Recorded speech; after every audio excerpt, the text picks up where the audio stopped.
everyone. Thank you for joining us once again on the GreekAFRadio podcast. I am Ari, and with me, as always, is Fotis Stamos. Today, we have an amazing episode. We have somebody we've been trying to kind of corner, trying to nail down an interview with this guy because we are absolutely fascinated by him. He is a creator.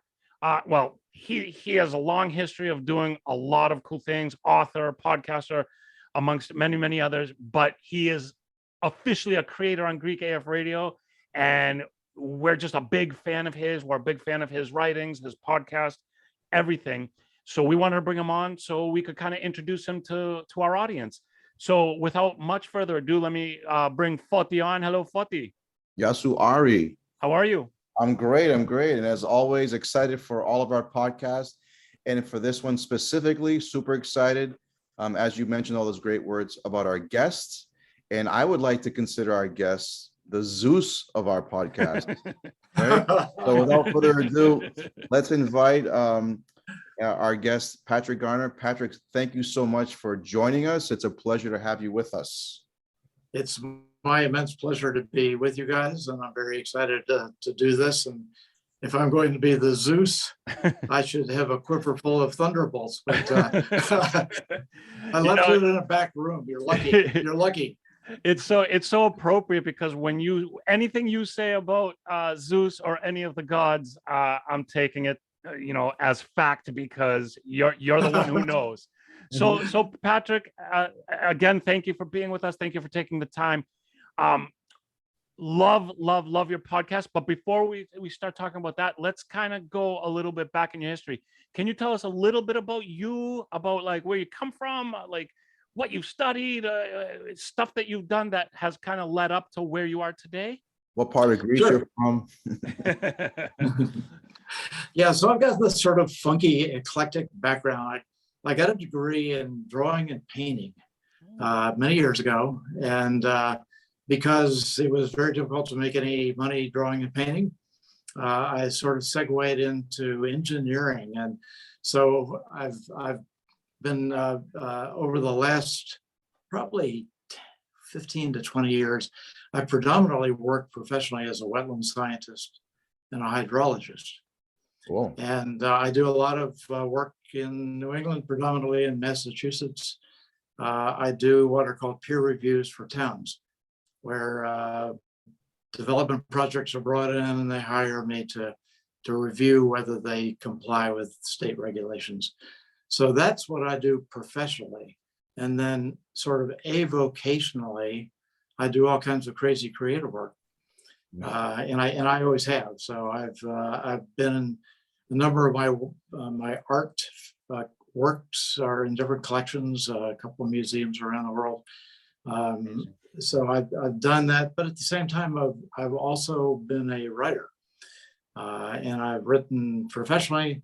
But in the probably starting about 15 years ago, I did two biographies of 19th and 20th century sort of creators. One was a craftsman here in America, and another was a craftsman in England.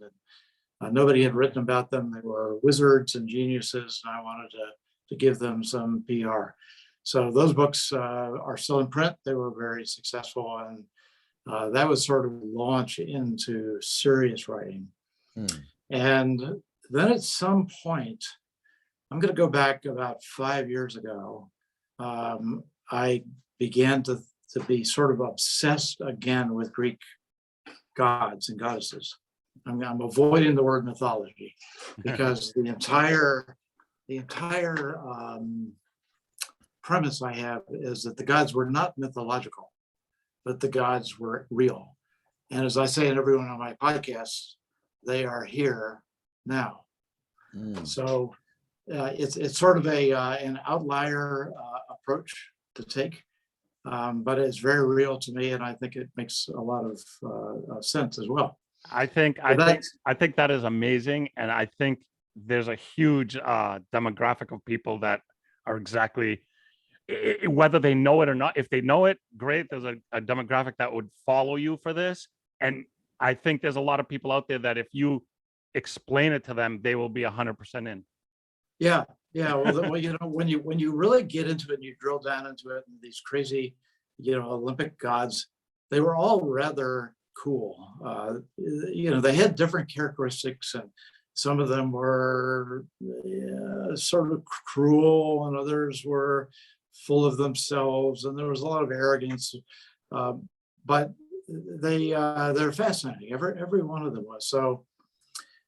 So I guess I shifted from going around for months and months with this story in my head to writing what was my first fictional book, and it's called The Winnowing. It's available on Amazon. That's the first. That's the first of a trilogy. That's the first of a trilogy, and I've actually completed a fourth book, which is going to be turn the trilogy into a quartet. That's awesome. Yeah. So and it's in the middle of being edited now. Do you think it'll keep going even after the fourth? I don't think so. Okay. I've sort of brought this whole cycle to an end with the fourth book. Well, everything you say, it resonates so much, especially in pop culture of today. I mean, when I was a younger kid, I used to read comic books and all this stuff, and I was branded, a geek, a nerd, kind of trying to pull my hat down and walk into the comic book store because I was shy. And now there's like literally nothing else in pop culture except for like these like superheroes. And the Greek gods, I feel, are like even the predecessors or the basis of all these things that are so popular now. So the fact that you have this kind of this angle of like them being here now, they're dramatic, they're kind of like they cause trouble.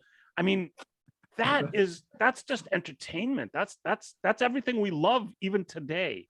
So I think it's a perfect thing that you're doing with a perfect subject matter.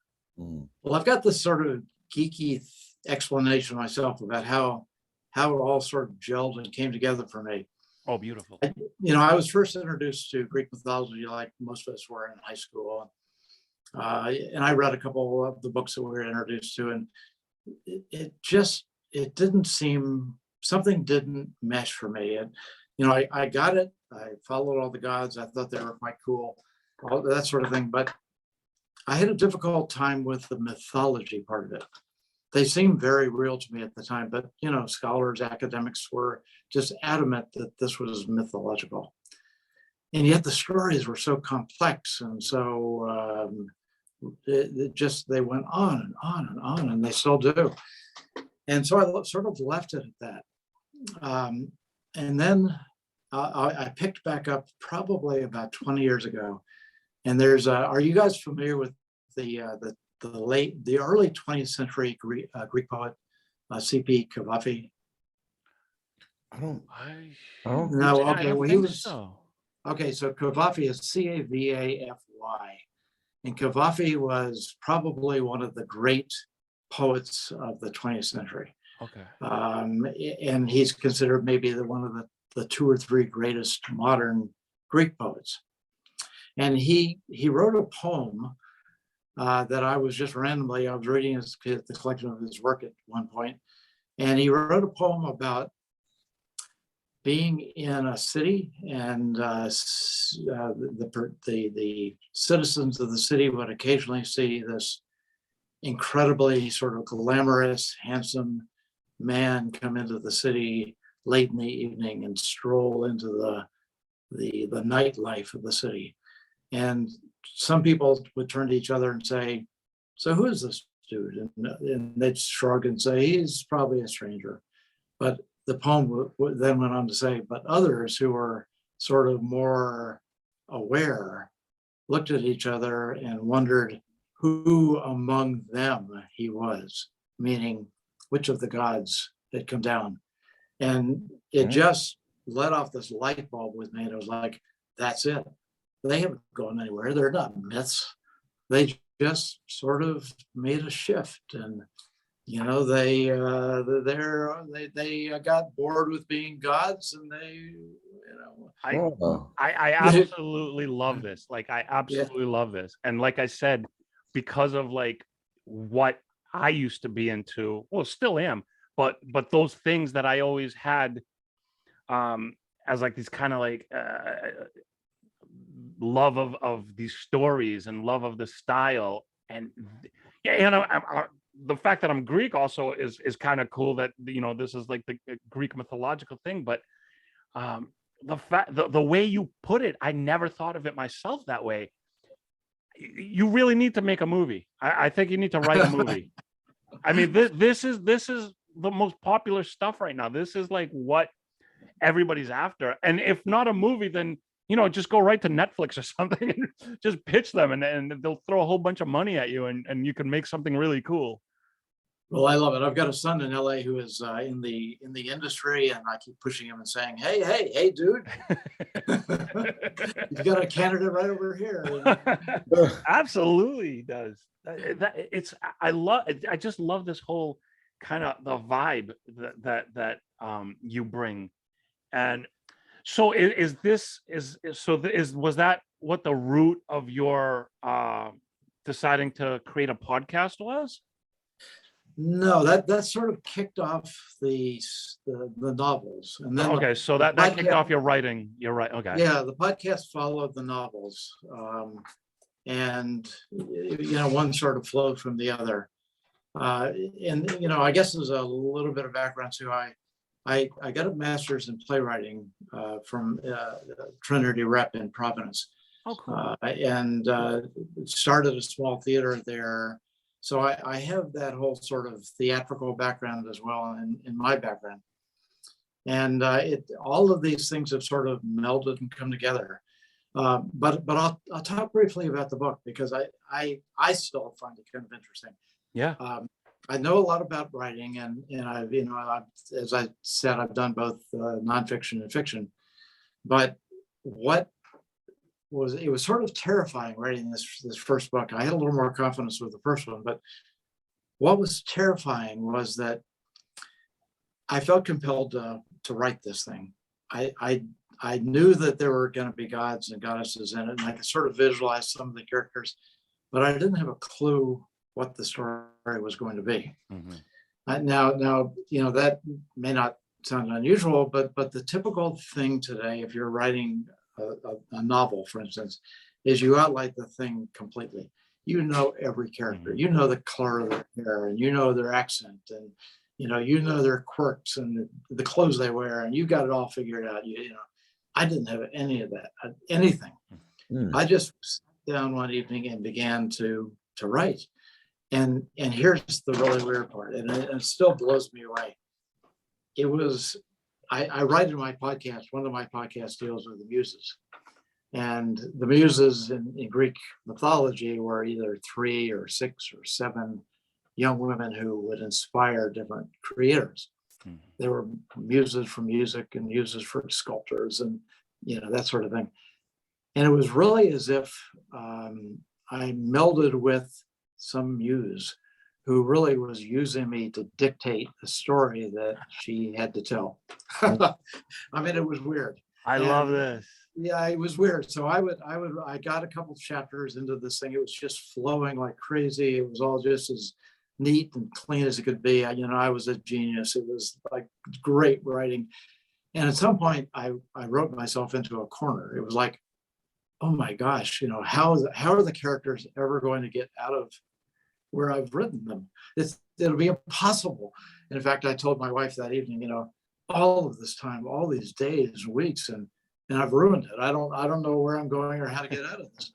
I woke up the next morning, went back to what am I writing, and vroom, it just rolled right back out.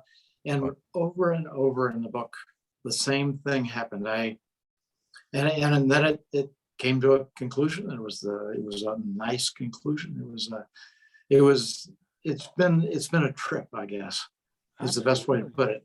Yeah. And so one of the characters in the first book sort of then became the dominant character for books 2 and 3. And it was very, very much the same sort of methodology. No idea where I was going. I knew that I wanted to write about this particular young woman who became a goddess herself. And the flow just continued like a perennial river. It was very cool. So, that's sort of the background on how the novels became. Can I just ask you this? So did you know it was going to be a trilogy when you started the very first book, or was the trilogy formulated after the first book? No, I had no idea at all. None of it, nothing was planned. It was all a trip. And then let me ask you this as well. When you finished the third book and you had it kind of in your head that this is a trilogy, and I have these books out, they're great selling books. People like them. What was it that triggered the fourth? Was it like a story, a plot line, or something that happened in your head that said this would be an amazing like continuation? Or was it, because I try to kind of understand, because I have no ability to write whatsoever. So I'm always fascinated by the process, and then how you plan it out, or if it's planned out, or if it's just you wake up in the middle of the night and you're like, I have to write this down, and this is the next book. So I'll hook you up with my muse, and you'll find writing is really a breeze. That would be There you great. go. No, it's a great question. Book one was a one-off. That was it. It just flowed out of somewhere, and it was a trip, and I completed the trip, and the journey was over. But this character I was talking about sort of needed to be written, fleshed out. So I wrote book two. And each of these books is a standalone. You can pick up any one of them and read them, and they're a novel. They work on their own, but they sort of mesh together too. And at the end of book three, it was a good culmination. It was a workable trilogy, and I really believed that was as far as I was going to take this. Mm-hmm. And for months, it sort of nickeled at me. The main character had the plot in the final book was that she was trying to resolve issues that she had. She had sort of contemporary things that she was trying to work out, and she sort of did, but she didn't completely. And it was okay the way it ended. It was satisfying. But I guess part of my unconscious was playing with, maybe it wasn't completely, the story wasn't complete. So very interesting. With great reluctance, I picked it up and started book four, and it just, boom, it just rolled out. And as I said, it's being edited now. And its title will be All That Lasts. Okay, I hate showing how ignorant I am on certain things, but I have to ask you, so that your first novel is The Winnowing. I don't know what does that mean? I'm like unfamiliar with that. That's a great question. You're just being nice to me, but in a moment we'll flip this and I'll start interviewing you. Yeah, so the part of the plot in the first book is that it takes place in contemporary Pennsylvania. Okay. And scientists, and this is of course actually true, it's actually going on. Scientists in the book are right on the verge of being able to extend life for not necessarily immortality, but something close to it. And this is a complete aberration as far as the gods are concerned, and particularly the fates. And you guys may know the three fates were three women, and they determined when you were born, how long you'd last, and one of them cut the thread that kept you going, and sort of ended your life. And they came back from basically a deep sleep that had been going on for about 1,500 years, and in an attempt to stop the scientists from achieving their goal. So that's sort of what drove book one, with many side adventures and many goddesses from the Olympic times come back. Athena, and particularly Artemis plays a huge role. Poseidon. We don't deal with Zeus, unfortunately.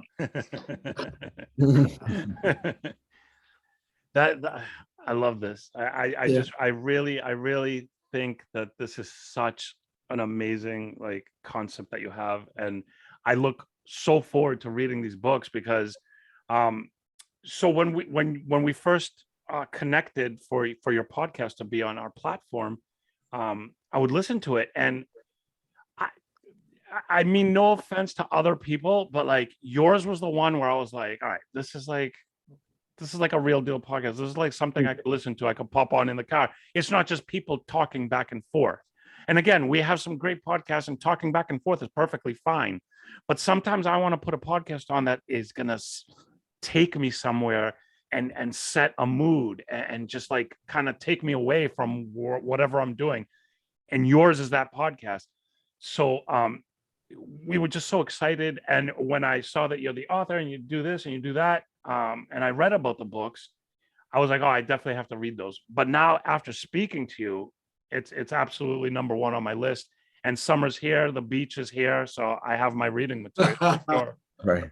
Absolutely. Well, Ari, to your point, when we were trying to search for podcasts that covered Greek mythology, there wasn't really much that appealed to us that was out there until we stumbled upon Patrick's. Yeah.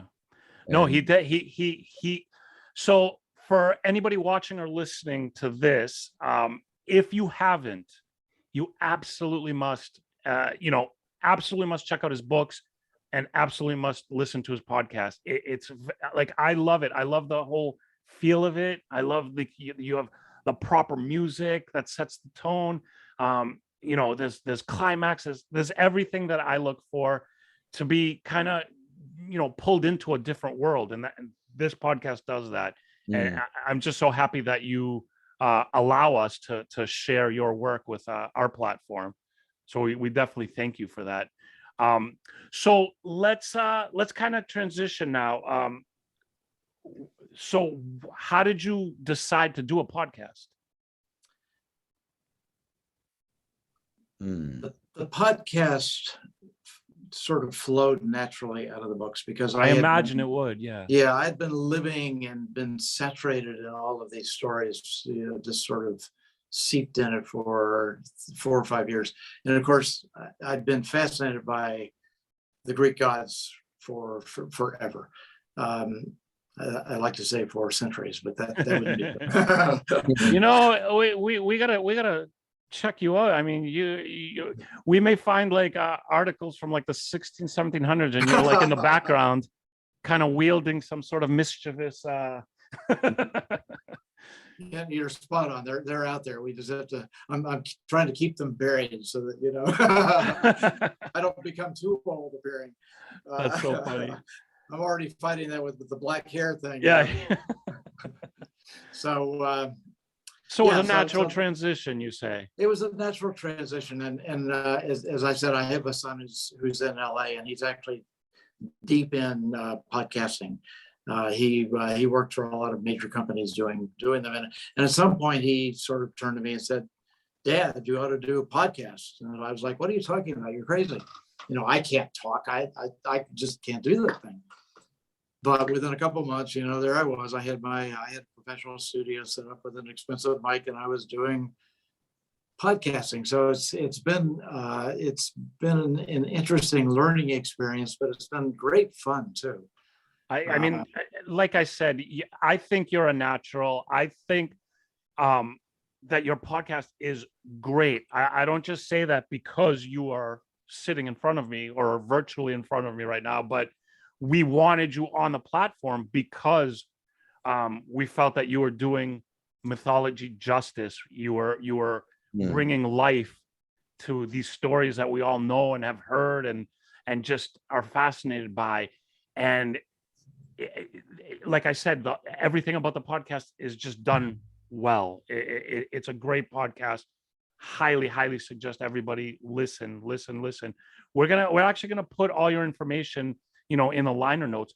But can you also tell us just just casually your website, like where people could find out about your books, where they could find out about the podcast? We'll also have this info in the notes as well. Yeah, sure. The books are available on Amazon, and you can just look up my name, Patrick Garner, and they'll pop up. So they're readily available there. And I've got a website, patrickgarnerbooks.com. And you on Instagram, if I'm not mistaken, it's like Patrick Garner Images. So is that what is that all about? That was originally, that's sort of a legacy site that was set up for posting various etchings, paintings, drawings that I was For your doing. art pieces, yeah. Yeah, it probably goes back 15 years. Oh, that's amazing. I'm largely using it now just to announce the latest podcasts when they break. Yeah. Yeah. I absolutely am a fan, Foti. I think you kind of share 100%. So what I want to do is I want to once again, just everybody who's watching and listening, you really need to check these out. They're quality. But if you want entertainment, you are going home from work or you're working out, you're cleaning the house, whatever you're doing, get sucked into this world. Like Patrick does a great job kind of setting that whole vibe and mood, and it just fits so well. And we're huge fans. You could hear them everywhere where podcasts are, also on GreekAFRadio. His books, we're actually gonna with your permission, we're gonna link to your books off of our stuff too, just so we have a full picture of you, because I haven't read them, so disclosure, I haven't read them, but from everything that I've read about the books and now talking to Patrick, they sound amazing and exactly up my alley. Like I really think I'm going to enjoy these. Well, you're very kind. I will say that before I started doing the podcast, I listened to a lot of other sort of Greek mythological podcasts, and there are maybe 5 or 6 out there that specialize in the topic, and they struck me instantly as being academic and fairly dry, and a recitation of the old stories, but there wasn't a lot of spark in it. So with the sort of theatrical background I had in playwriting, I thought, let's bring these things alive. These are great stories with exciting characters, and they've inspired cultural art and music and plays for centuries and centuries. Let's do that same sort of thing. So I've tried to go out of my way to make sure that, as you say, I'm creating each episode as a story. Yeah. I'm trying to make it exciting.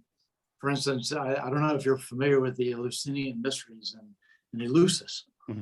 Eleusis is a city about 14 miles outside of Athens. And for 1,000 years, literally 1,000 years, the Athenians would walk annually to Eleusis, where they were exposed to what were called the mysteries. And those who experienced the mysteries had a pleasant afterlife, and those who didn't had a miserable, hellish sort of afterlife. So it was the goal of everyone to go to Eleusis. And so in the episode on the Eleusinian mysteries, I take my listeners into a time machine, and we all run back into Athens to about 550 BC and land, and then we join the sort of the pilgrims who are making their way there. This is what I'm talking about. Yeah, it's done so well, and this is what I need. I mean, I'm sure there's a lot of people like me, but me personally, that's what I need in my podcast. And like you said, there's a lot of stuff out there that's more academic, that's more like straightforward, that's more like da da da da da da. This is that da, da, da. And that's fine. Yeah. That's perfectly fine. Do your thing. But if you want to like really get sucked in and kind of just feel it, be in that world, yours is that podcast for me. Well, thank you. Yeah, I wanted to put some juice into it. And I wanted to put some life back into characters I sort of consider to still be around. So. Absolutely. I love that. You know what? I'm now I'm going to be questioning both you and Foti, because now I'm seeing things that I didn't notice before. So I don't know.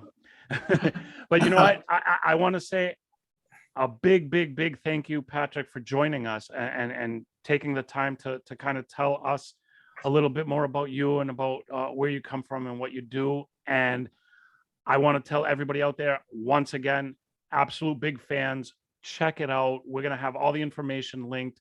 The books I'm actually going to order probably tonight, maybe tomorrow, depends on if I get to Amazon or not. But I have my summer reading material, and I suggest everybody out there. I could do a follow-up as well after I read them, because I'm 100% sure that I'm going to be a big fan, because I love this. I love the whole style. I love the story, the subject matter. I love it all. So thank you, Patrick. Thank you so much for being with us. Thank you. It's my honor. Thank you, And Patrick. I love everything you guys are doing, and five stars. And we definitely want to have you back for sure. Yes, Thank we you. want to follow up, especially when the next book is ready. Great. Does that sound good to you? About 2 months away. Thank you. Yes. All right. Thank you, everybody out there, for watching and listening. With us was Patrick Garner. You could check him out on GreekAFRadio, but you could check him out everywhere else. His information is in the notes, and we will see you all next time. Thanks, everybody out there. Thank you, Patrick, once again. Thank you, Foti. Thank you. And have a great night, everybody. Good night. Bye-bye. My pleasure.